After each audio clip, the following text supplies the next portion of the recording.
ভারতের ঝাড়খণ্ডের চাতরা জেলায় 7 আরোহী নিয়ে একটি এয়ার অ্যাম্বুলেন্স বিধ্বস্ত হয়ে সবাই নিহত হয়েছেন।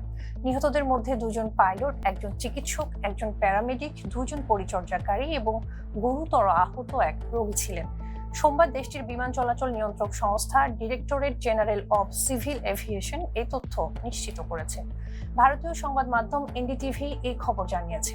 ডিজিসিএ জানায়, রেডবার্ড এয়ারওয়েজ প্রাইভেট লিমিটেড পরিচালিত বিচক্রাফট C-90 মডেলের বিমানটি সোমবার সন্ধ্যা 7:11 ঝাড়খণ্ডের রাজধানী রাঁচি থেকে দিল্লির উদ্দেশ্যে উড্ডয়ন করে। উড্ডয়নের প্রায় 23 মিনিট পর বিমানটির সঙ্গে রাডার ও এয়ার ট্রাফিক কন্ট্রোলের যোগাযোগ বিচ্ছিন্ন হয়ে যায়।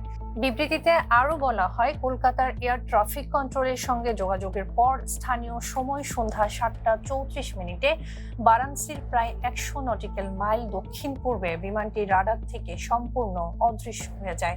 পরে ঝাড়খণ্ডের চাতরা জেলার একটি দুর্গম এলাকায় বিমানটির ধ্বংসাবশেষ শনাক্ত করা হয়।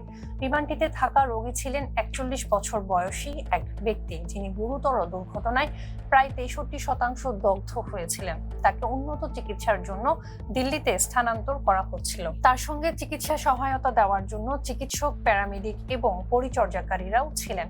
ডিজিসিএ জানায়, দুর্ঘটনার খবর পাওয়ার পরপরই জেলা প্রশাসনের অনুসন্ধান ও উদ্ধারকারী দল ঘটনাস্থলে পৌঁছায়।